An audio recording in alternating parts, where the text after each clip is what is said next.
Welcome to Marvel Vision, a podcast about Marvel, the MCU, and right now, Daredevil Born Again. I'm Born Again. I'm Alex. I'm Born Again as Pete LePage. I'm Pete?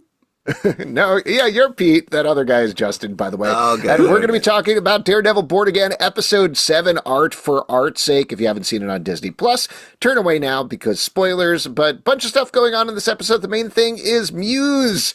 Identity is revealed as just a regular kid.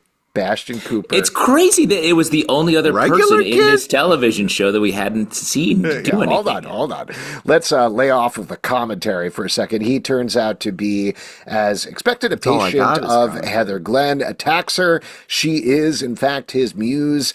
He wants to use her blood to make some more of his blood paint, but Daredevil stops him, or more specifically, Heather stops him by shooting him several times, just as the anti-vigilante task force arrives. Meanwhile, a couple of other things going on in this episode. Mayor Fisk is still wrestling with this whole being a mayor thing. Vanessa is making some big moves, ends up killing Luca at 33 Withers, one of the most dangerous restaurants in New York City that I think we could probably talk about. Yes, terrifying. Looked like a nice restaurant. And Daniel Blake makes BB an offer she can't refuse. Oh, BB. BB report. There you go. Also, Heather and Matt say, I love you, and Cherry is there, and except not. I mean, kiss of killing somebody, I guess. No, kiss of shower. Yes. So probably the big thing to talk about here, to jump right into it, is therapy. Is therapy. How do you feel about therapy, Pete? Well, I'm a little worried because this, Muse kind of says that therapy turned him into this. So I'm kind of a little concerned about the negative effects it'll have on the therapy community, Yeah, I definitely think this episode in particular is going to have negative effects on the therapy community. I have been surprised how they rolled out Muse in here. Okay, we've talked about this a bunch on the podcast, but to give the groundwork again, just in case this is somebody's first episode, in the comics, Muse is an Inhuman. He has the powers to absorb sensation. He fights Daredevil, and it gets super strength and super speed because of that. This is a very different take on Muse. I believe there was like one comic where Muse finally took off his mask, and he basically has the same face underneath, and it's just as horrifying. Yes, right. Really upsetting. Here, he's your classic, like, incel-style kid. He was raised, it seems like they're certainly implying that, like, he was rich, disaffected, a sociopath, and ultimately decided to put on this costume and become Muse, drain people's blood for his art. He's saying he was inspired by Heather, but certainly it seems like he was inspired well before that as well in certain ways. And then ultimately, the most surprising thing, I think, is that he gets shot and killed at the end of this episode. So pretty definitively. Yes. Now, in the comics, again, because he has superpowers, and this happened relatively recently, he kills himself when he's fighting Daredevil's sidekick, Blind Spot. It's revealed in the recent... Blind Spot. I miss Blind Spot. Blind Spot's great. Recent miniseries, great miniseries, Daredevil Unleash Hell, that Muse went to hell and then comes back as a ghost to inhabit a art student named Morgan, gives her the same powers, kind of makes her a female Muse, but is also manipulating her and her body at the same time. That's in progress, so we'll see how that turns out. This show... And this is my take on it. Maybe I'm wrong. Maybe they'll go in different directions. But even though it exists in the MCU, and we've got magic, magic that's science or whatever. Amulets with magic jewelries. We have magic amulets, but this is very ground level. Even with the mention of the magic amulet, White Tiger, we really only saw him as like a ground level superhero. We never saw him doing like crazy leaps or super strength or anything like that. And I don't think they're going to go that way in the show. I don't think they're suddenly going to be like, yes, Muse went to hell and now he's back. I hope so. I don't think so. So, surprising end for this character, I would say. I don't think it's the end. Really? You're putting your chip down on Muse rises again. I do have. Going to be born again. I do have some thoughts on that in a second, but first I want to hear what Justin is going to say. I was going to say that it does feel like, I think we're a little biased because we, as comic readers, we like the Muse character. The Muse character is interesting, visual, scary, complicated, scary. Was setting up to be at least a mid-level rogues gallery villain for Daredevil in the comics. So super exciting. There was a lot of build up to Muse with the all the different stuff we saw, the graffiti, all of that, all around the city. It felt like this is the arrival of an epic villain. But I think that was perhaps our misjudgment, and the show saying, like, doing what it's always said it's going to be, to set up Matt and Wilson Fisk as the two poles of this. They're fighting. The whole season has been slowly building them up against each other. Muse is just a side quest, and it felt like it wasn't for us. And I think this episode, top to bottom, was like, oh, this is more of a henchman type person, and was really the main function of Muse is to create the Wilson Fisk task force, which is now going to be targeting Daredevil. And so just a disposable piece when I think we thought it was something bigger than it actually is. Yeah, it's tough when a show is like, calm down, nerds. You're not going to get the thing that you love from the comics. I don't think I think that's a misjudgment of it, because I don't think they want you to, like, go to bed. The opposite. They're like, hey, this is an interesting character. How can we use this character to further the larger narrative we're trying to tell, which is Daredevil versus Thick Wilson. I appreciate the Thick Wilson reference. I do think, though, that it's tough because it's like, oh, you guys love Muse? And we're like, yeah, Muse is a fucking badass. Like, holy crap, what a villain. Like, Daredevil barely beat him. It was insane in the comics. And they're like, oh, if you love Muse, we're going to water him down, not give him as many powers, and it's just going to be a white dude who needs therapy but takes therapy the wrong way. Like, what? That's not... You know what I mean? Then give me a disposable henchman. Don't get me all excited about Muse and then underserve kind of some of the cool parts, aspects of this character. But Muse is cool. Like, the parts of it that are cool in this show. The blood paint, the epoxy, that stuff's cool. That's interesting. The great details for this. And then I think it was just the story. They're like, well, this is the last episode we're going to use Muse, so we need to wrap it up. So let's go with a simpler idea. He's just a disaffected like, I get it. Like, Kingpin is amazing in this show, and I do want great Kingpin scenes, and like some of the stuff in this episode was amazing with Kingpin. And I'm glad that we're kind of spending so much time with Kingpin. It's, unbelievably acted, really well shot and performed. But it was tough because I really was like, oh, dude, Muse is a sick villain. So I felt like a little disheartened by the whole kind of what we got versus what we were expecting a little bit. Well, the thing with an episode like this, the only way they could put more Muse in is to cut out some of the other stuff that's equally important to us, like 90s style shower sex scenes from a show like Silk Stockings or other Saturday night. Sick reference, bro. Fair. Sick reference. Dude. There's no way we could get a saxophone heavy softcore pornography scene in this episode if we're going to be featuring Muse. Yeah, so I guess you got to choose your. All right, fine, but use your Muse. Yeah, and this is, to be clear, not even softcore pornography. This is like feather pillow pornography at best. What?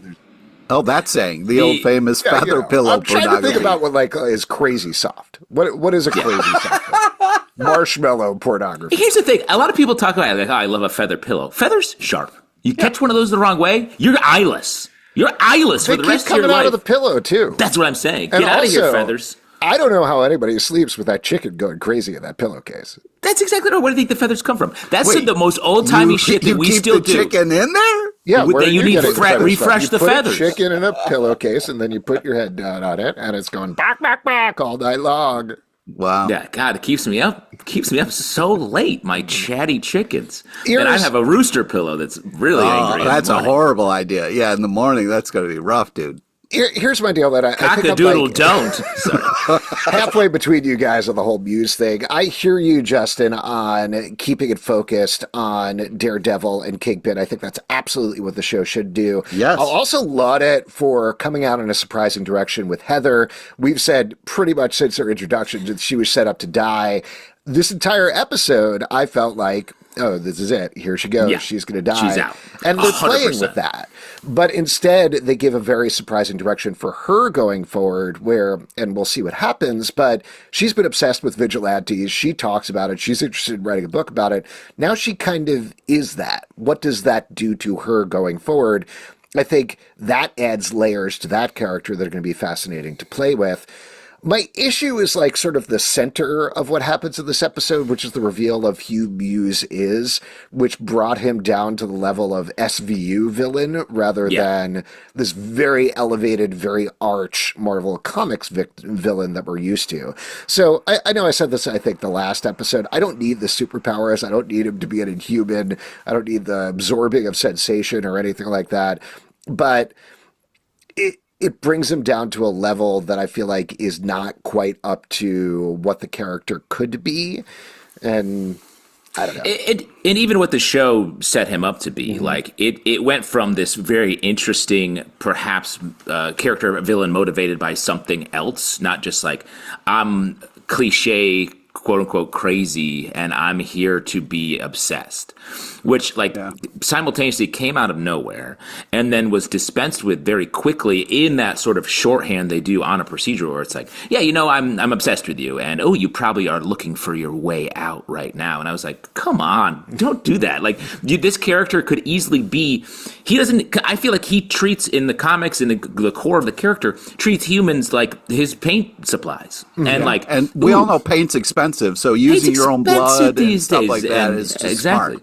Yeah, and what a great source, because that'll keep him painting. He's using large murals, so he's got to get that extra paint in there. I want to go back to something. By the way, little sidebar here. I just want to mention this came up in our Discord, and apologies, I don't remember who put it there. I could probably check in a second, but the murals were designed on art by Michael Lark, right? Who is an amazing Marvel comics Was it David Mack? Oh, no. It was David Mack. I'm so sorry. Yes, it was David Mack. Amazing artist, really well known for his Daredevil work, so that's really cool. Yeah. My guess, based on, I was kind of slagging them off a little bit, is like promotional artwork. My guess is they took David Mack's art and then through production design made it work for the murals that were actually going to go outside that they were going to put up there. So there are probably some tweaks and changes there, but that's pretty cool. And I'm glad David Mack got some work. And we saw a lot of David Mack artwork in here, and artwork that is so good, so perfectly proportioned to Heather's face that Daredevil is able to read it with his skin. And that's the side of a true artist. I actually got into a little bit of trouble because I was touching a photograph of my wife and I started to kiss it because I assumed it was her. It was so good. Man, that's gotta be tough. Fooled by the painting.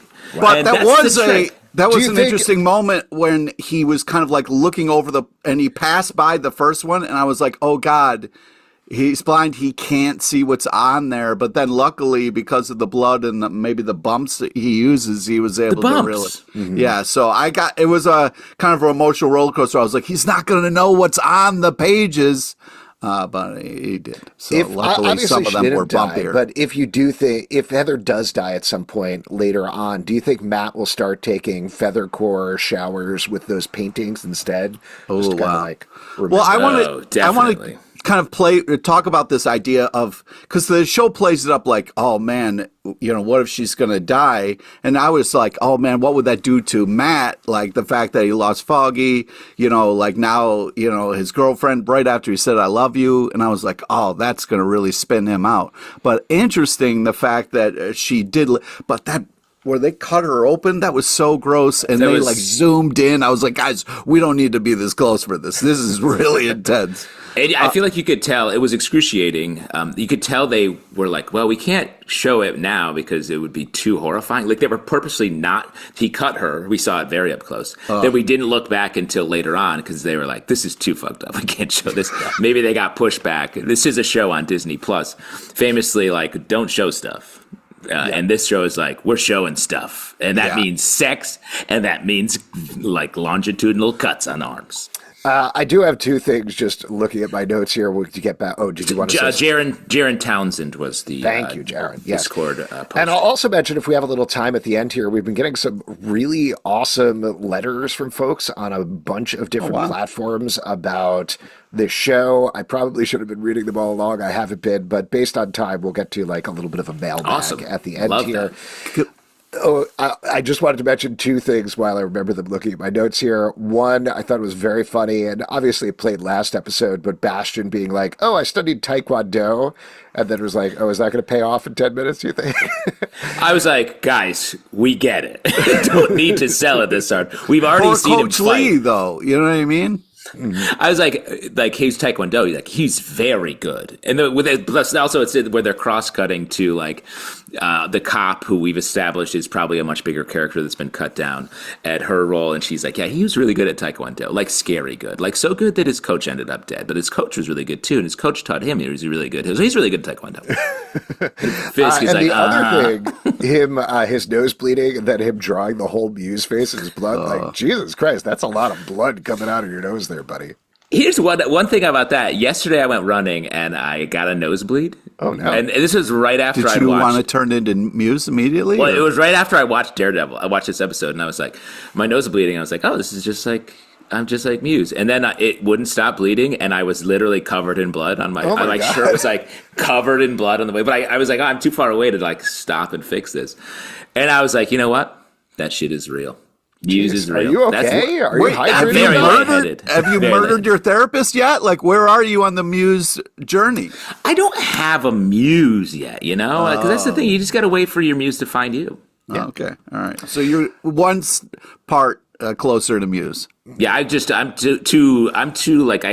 too set up, you know, I'm too stabilized for therapy. Like, I don't need it. You know? So to give Pete a little bit of hope, I do want to throw two things out there and put a potential spoiler warning for season 2 of Daredevil Born Again. First of all, we already know that Eldon Henson is coming back for season 2, right? So if they are bringing back a dead character, it's possible they could bring back more dead characters through a vision or a flashback or otherwise or something like that.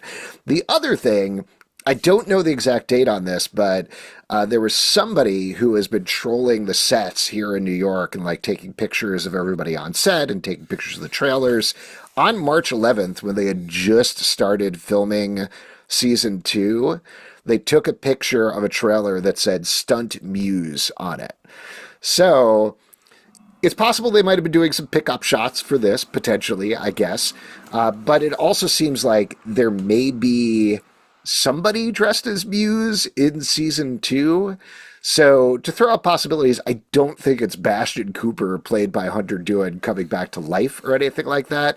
Mm-hmm. But I do wonder, this is like crazy speculation here, I wonder if the journey Heather is on is like her brain breaks because of this and she starts dressing as Muse in season 2. Oh, whoa. And becomes a new version of the character. And a ghost Muse situation, right? Where like the dead Muse haunts her body like in the comics? Maybe? Not like literal. You're talking a psychological haunting. Yes, a psychological haunting. Exactly. Not an actual. Which I think would be kind of neat. And that ties into something, I'm definitely getting his name wrong, but the showrunner Dario Scarpardone, I think, he had a quote pre-season where somebody asked him about Muse in season 2, and he's like, well, let me just say this, and I'm probably even getting into spoilers here, but the impact of Muse is definitely felt throughout the 2 seasons, and people are like, oh shit, Muse is coming back for season 2, but I think now we know what that means is the repercussions for Wilson Fisk, for Daredevil, and I think also for Heather as well.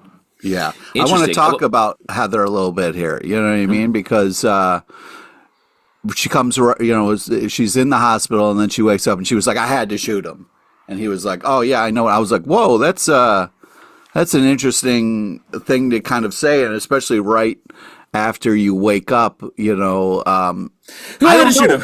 I was like, this is a true statistic. 90% of the people who wake up in hospitals, first thing they say is, I had to shoot him. oh, okay. Well, that makes more sense then, because I was a little, and then he was like, yeah, I mean, because that really revealed a little bit of like, I know you were there.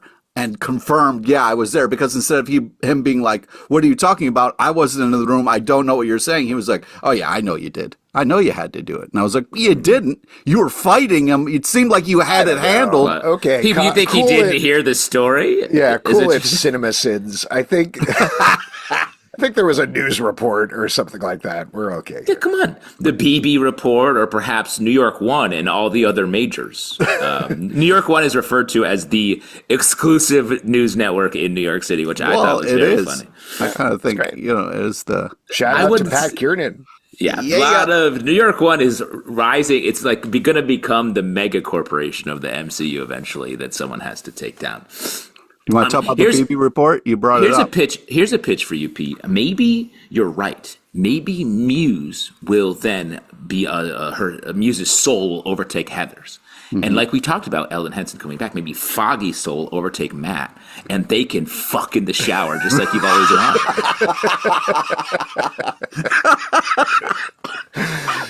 Foggy Muse. That's the real shower scene that we all wanted. Things are getting real muggy in this shower. #muggy. I want every episode of Daredevil to have an extended shower scene just like this one. And justify it. Just be like, these two characters are getting their shower on. Yeah, next episode, Frank Castle and Matt Murdock get in the shower. And like, it starts off Matt. to keep things quiet, but...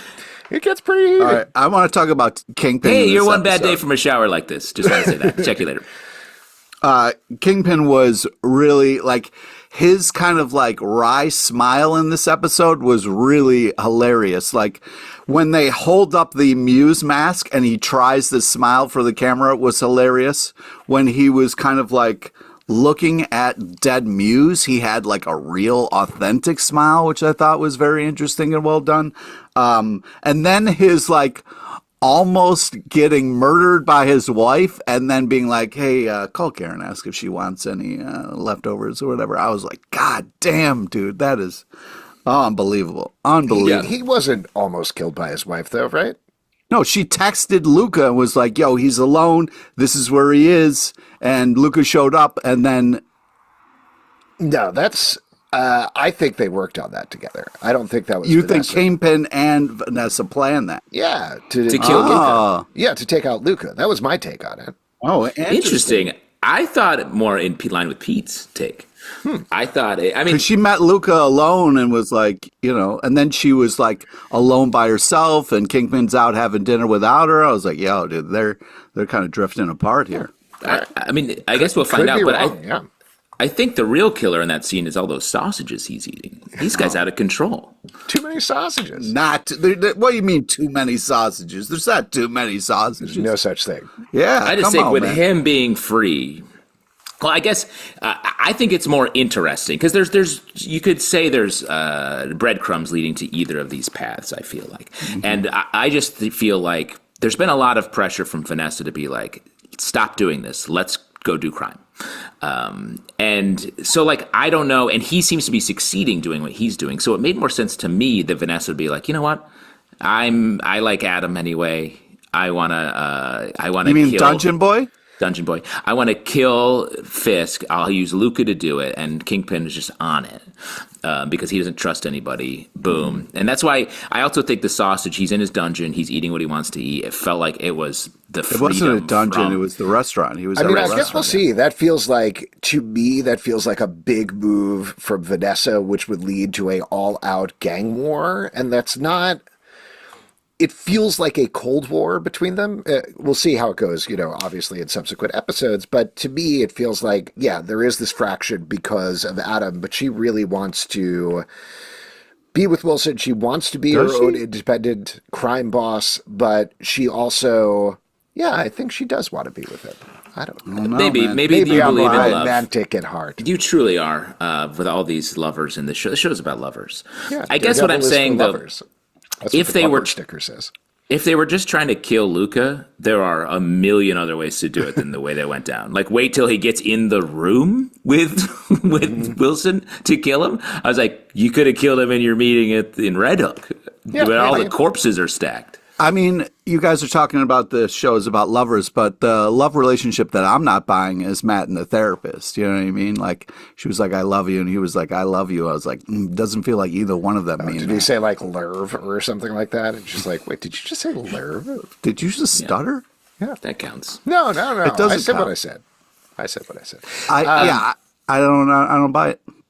Interesting. Well, it is. I sort of like Alex's theory because not that I don't think these characters love each other. I think they do. This relationship doesn't feel rushed. Quite right. It's something. And so I don't know. Do you know what it is? And I think they're purposely doing this. I don't think there's a lot of heat for the relationship, despite the very sexy shower scene. Mm-hmm. It's an adult relationship where they like each other. Busy. Yes, they have a lot of stuff to do, but I don't think it's not the same sort of like powerful heat that, say, we got from Daredevil and Karen Page previously, Daredevil and Elektra. Daredevil and She-Hulk. Which ran hot. Like, that was tied into his Daredevil life. This is tied into his lawyer life, which is more appropriate. It's more above the board. Well, that's a nice way of looking at it, but you could also say that he's constantly lying to her, misleading her, and not responding when she's like, hey, I want to go after Mass. He's like, cool, very cool. I'm like, no. I already said that, an adult relationship. yeah, exactly. So all the scenes that were meant to be like their like cute relationship scenes are a hotbed of him keep burying secrets deeper, whether it's Daredevil, Foggy, regular law stuff. I'm like, bro, what's the relationship here? So that to me is why the relationship seems broken. What was interesting to me is that she said when Muse was attacking her that cowards wear masks. And I feel like that was a key thing to say because if she finds out who Matt is, you know what I mean, that might really have a negative effect. Yeah, and I think that's coming at some point. Yeah. Though obviously we were wrong about her dying, so we'll see. She becomes Muse. She becomes Muse. I bet she uses no mask. Just what do you bloody eyes. What do you think the BB report is going to do? You know, the stick or the carrot? Where do you think she's going to land on that? That was a heck of a scene, huh? Yeah. I don't know. I think the big thing that I took away from there is I love the development of Daniel Blake, seeing him go from like, hey, I'm here, I'm just a regular guy, I love you, Wilson Fisk, to the way they're slowly building up him feeling his own power in this space is really fascinating. And I love the way Michael Gandolfini is playing it. I also think he's very funny. The moment at the beginning where Fisk the Starbucks. Yes, Fisk is like, what do you see out the window? And he's like, Starbucks? Starbucks? Voters. Yeah. He's like, voters? He has these little one-word offhand things in almost every episode that are laugh-out-loud funny. So there's a lot of stuff going on. He's great. Very fun. But I agree, he's great. The arc is interesting because Fisk has his like number one capo. That's the dude who pulled the trigger on Luca at the end. His name is Buck. So. Buck. Buck. Yeah. That every time I've heard about Buck, I'm like, that's not his name. Every episode, I forget his name until they mention it out loud, and I'm like, that can't be right. Buck? I don't think so. I don't know a lot of Bucks. He doesn't in look New York like City. a Buck. Yeah. No, he does not look like a Buck. But also, it's just funny. It's like, well, we got Buck, Blake, and Fisk. All these characters working together. BB, Buck, Blake, and Fisk. Yeah. BB also great in this. Sorry, I didn't mean to cut you off. But the scene where she, like the emotions on her face, really impressive. She got to kind of really shine in this episode acting wise, I felt like. And I'm wondering which way she's going to go, you know? And that's Pete's report on the BB report. Take it away, Justin. The PL on the BB. What I was going to say is the Gandolfini character, the Blake. It feels like Wilson has his capo. Like, what's his? It feels like he's being built to challenge Fisk potentially, and maybe break off or become something else. Because we see him gathering power quickly, and will that be in enough? The chair.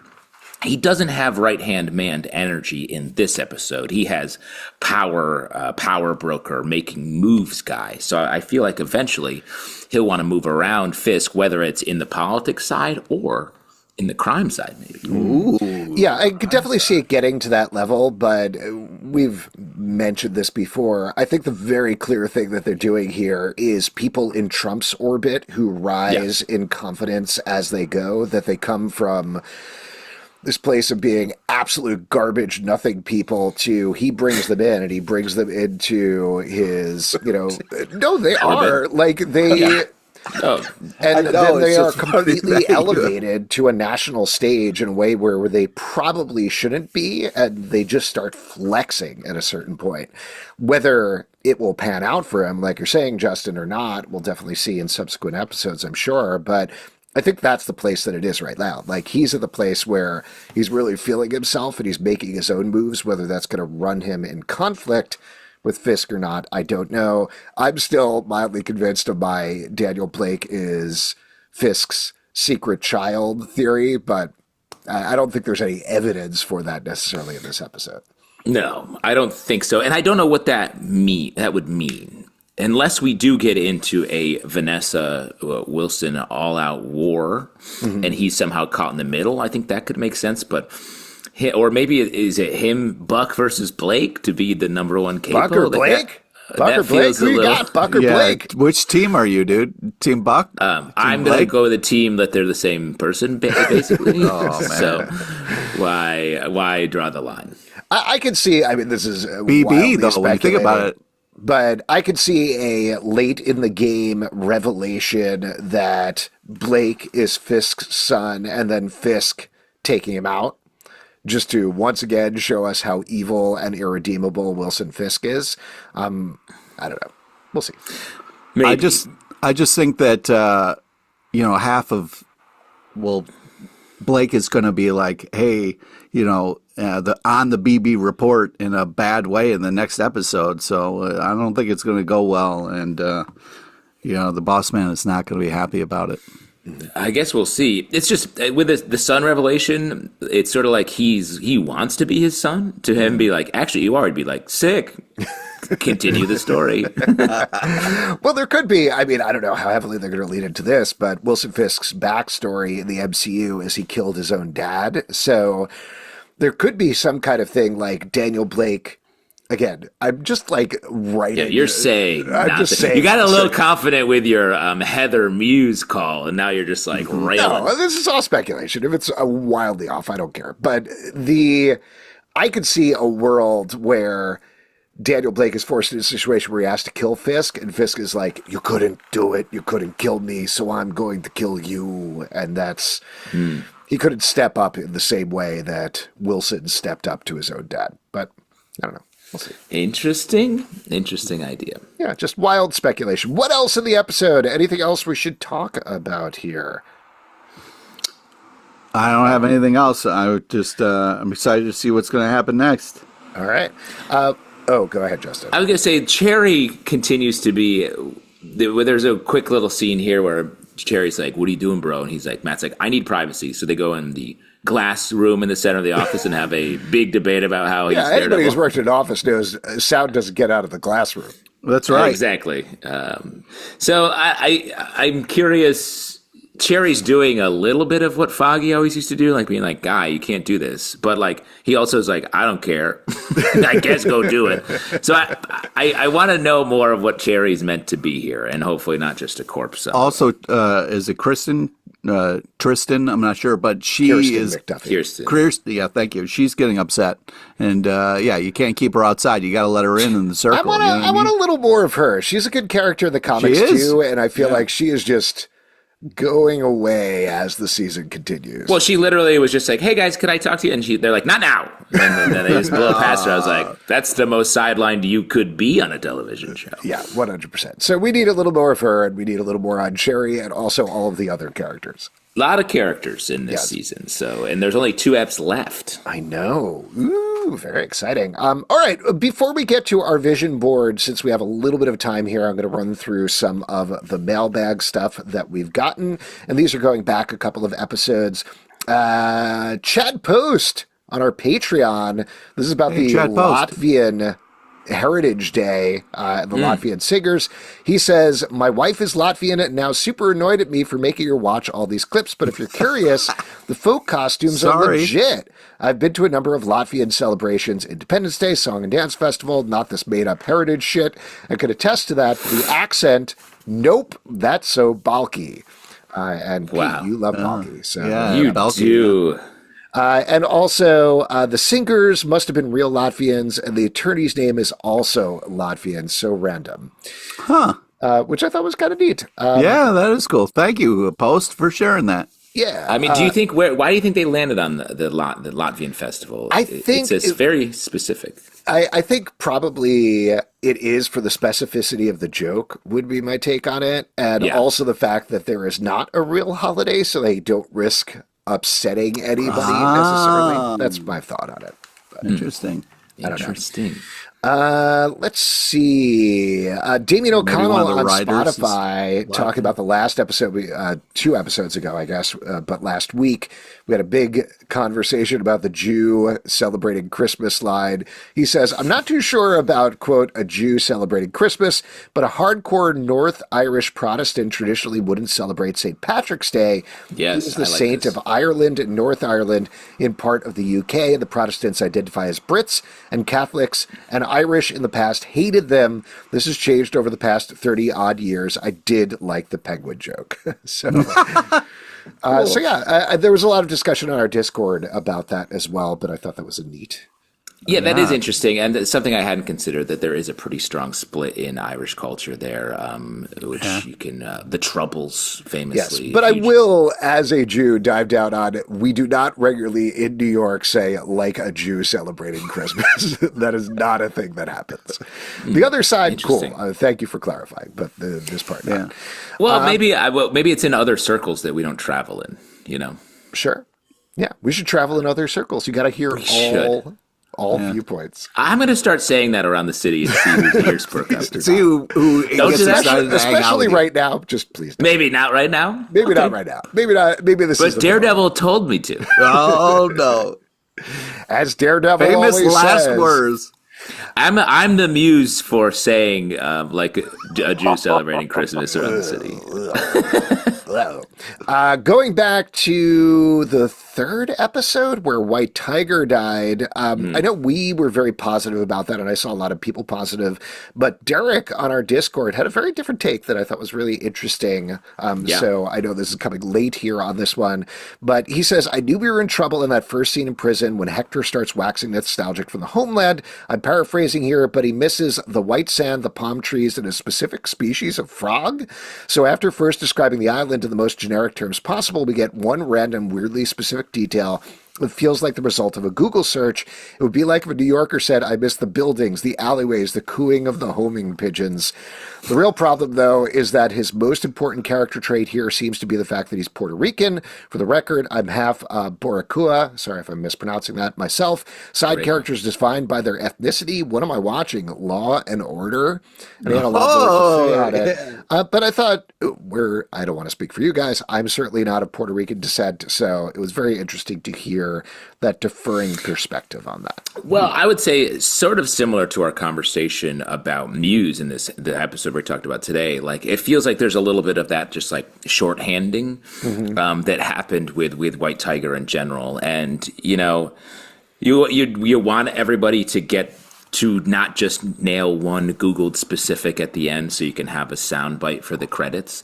You want the characters to be fully fleshed out and detail oriented, especially when it made so much of White Tiger's Puerto Rican heritage. To put that on display and then sort of not back it up with a rich character underneath it is a bummer.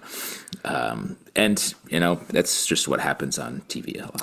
Yeah. One thing, I mean, as a little bit of a side note that I don't think we've talked about here on the podcast, but Hector's niece, Angela, also becomes White Tiger in the comic books, and everybody kind of assumes that's what she's being set up for.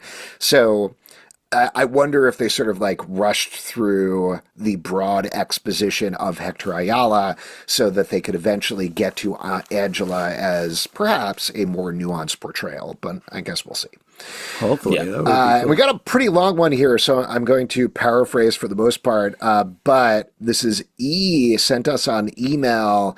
Said this was specifically to us being like, I don't know how much this tracks as a criminal defense attorney.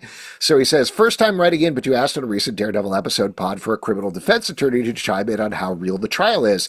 As you would expect, not very real, but I agree it works well for the show and is better than a lot of shows do. I've been a criminal defense attorney for 10 years and a prosecutor before that, so I know what's what in a criminal trial. Seen some shit. Yeah, the biggest thing here is that the witness not showing up, recanting on the stand, should not have been as big of an issue as it was. The move there, if you have a witness like that, is to depose him beforehand, or at the very least, have him do a recorded interview with her investigator.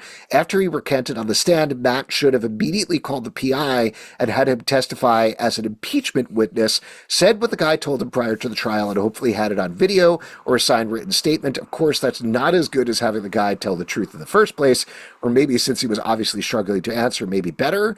But that's the move here, and why you do a pre-trial interview with your investigator. He's got the investigator running around doing shady card tricks and giving him drugs.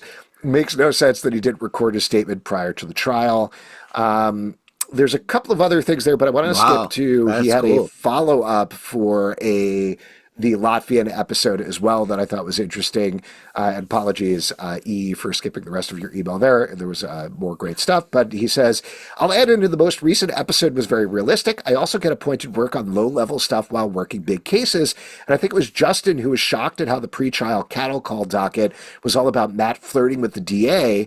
Well, let me tell you, it may not always look like that, but 90% of low-level criminal cases resolve based on how well the DA and defense counsel can get along. Sometimes it's flirty. Sometimes it's, hey, did you see that game last night, etc. But that's how the system really works most of the time.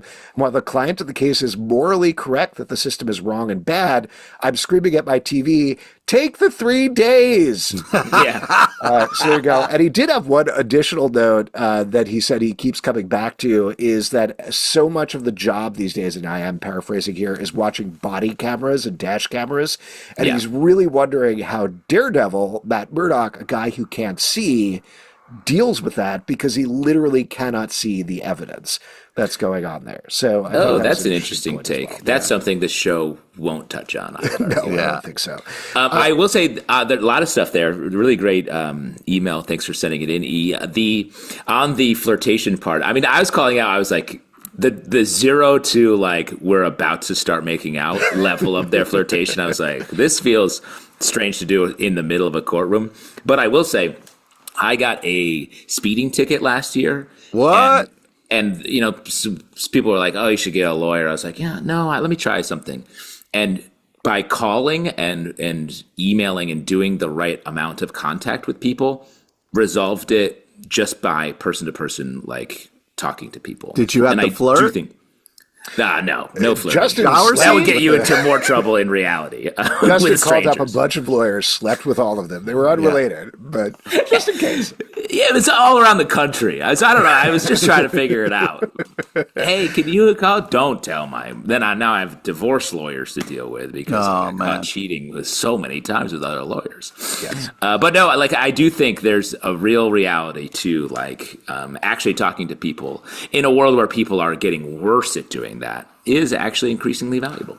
Well, I also think it's like, how much time do you want to put in versus how much is the ticket? You know what I mean? Of like, what's the ratio of like, you know, if you got a call and kind of get kicked around and Pete, you're being tried for murder. So like, I think put the time in. Like, it's not just, you call it just a ticket, but it's sort of a pretty extreme. Well, I was just saying in your speeding ticket, you know what I mean? Like, but in your murder trial, you really should. No, I feel like it's going to be fine. I got this murder ticket on my dash. I'm going to shoot a couple shower scenes. It's going to be cool. It's going to be really, it's going to be great. Well, thank you everybody for writing in. Yeah, really appreciate it. This is great. I love how thoughtful everybody is being on the show too. It's really awesome to see. Before we wrap up here, why don't we go to our vision board, though? We got 2 episodes left. We've got the penultimate episode next week. What are you guys looking forward to? What do you want to see in probably the cliffhanger episode of the season, most likely? I feel like we're going to get the Task Force versus Daredevil. Yes. I also would love to see another sit down with King. I've said this before, another sit down with Matt and Kingpin now that Kingpin knows. You know what I mean? Like, I'm surprised he doesn't want to talk to him. Like, hey, bro, you're fucking up. And then maybe Matt can be like, yeah, what about that dude in your dungeon? I bet we get that. I bet that's how the final episode kicks off. I had to predict, like, we get another diner confab for them to really set up the finale rack for the season. But I agree with you, Pete. I think next episode is going to be Daredevil versus the Task Force. I think it's going to get nasty. He's going to be doing a lot of punching and then yelling and then punching more and then yelling. Oh yeah, you gotta yell though. You know what I mean? Two missing pieces. I feel like Cole is a character that has been established. I'm curious how he's going to play out. Mm-hmm. He does seem like he is a bit of a leader in the task force, but I don't know if he's a bad guy. So that's interesting. This might be our comic book heads playing in, like we talked about last episode, where he goes head to head with Daredevil, but ultimately is a good guy who ends up helping him out. So I do hope that's the direction I bet that's what's going to happen. Yeah. It's going to be one guy that Daredevil doesn't beat up. And the other factor that I feel like I don't know why we haven't gotten more of is the Punisher. Mm-hmm. Like, we went way out of our way to establish a little hang there. And there was a little bit of philosophizing that I think is a thematic in the show, but I wonder if I feel like he needs to be back. Well, to take down the task force, maybe he needs the Punisher and is going to team up with them. You know what I mean? Well, we have this unresolved tattoo. All that stuff has been just very low simmer right now. I feel like the task force, we haven't really seen much of the Punisher tattoo stuff on this task force because they've been branded as the thin, dark line, I think they're called in this episode. So the Punisher tattoo stuff feels now less important, but I actually want it to be more important. And maybe that's going to be a secret army or something like that. I think we will see him again. I definitely have been seeing him a lot in those ads for the Accountant 2 that have been showing up, which is pretty weird because he's basically the same character there. I want to it's a movie. It's the Ben Affleck movie. I know what you're talking about, but you're comparing the Punisher to an accountant? The Accountant. No. In The Accountant, spoiler, I've seen the movie. John Bernthal's in it, and he plays basically the Punisher. No, that's not true. Why are you mad? I don't know why you're mad about this. This feels like something you can't compare. That's just ridiculous. It's upsetting on many levels. I apologize for bringing up The Accountant 2, your favorite movie. I want to see what's going on with BB Urich. Actually, I feel like the thing is, speaking of Backburner, we haven't seen anything about her and Ben Urich since pretty much the beginning of the season, and there's got to be something there. Also, the whole episode, we didn't get any BB reports. Almost every episode we've gotten a BB report, and I feel like this next episode is going to start with her kind of big reaction to... Do you think she's going to ask people about how pizza tastes or other hard-hitting journalism? She's going to be like, sticker or the carrot, which one should you pick? You know what I mean? She's going to be like, here's my groundbreaking news. I love eating carrots, but I also kind of like chewing on sticks. They're good for my teeth. Both good for your eyes. Yeah. It's going to be someone on the street being like, okay, big revelation. Hey, rats are crazy because they eat garbage. And then that's going to be the end. It's like, oh, okay. Not sure what the function of this is. I actually do think the BB report is going to be, I think the reason we don't know anything about her is because she's been secretly investigating the Fisk mayoral institution, and it's going to be a big surprise, the big twist coming for that. We'll definitely see. Like we said, we have 2 episodes left. Very excited to check them out. And please keep sending in those letters and thoughts. Yeah, appreciate I'd love to do more mailbag in future episodes. You can support this podcast on patreon.com/comicbookclub. Also, we do a live show every Tuesday night at 7 p.m. to Facebook and YouTube. Come hang out. We would love to chat with you about Daredevil. Apple, Spotify, Android, or the app of your choice to subscribe, listen, and follow the show. comicbookclublive.com for this podcast and many more. Until next time, stay marvelous. I just got to go jump in the shower.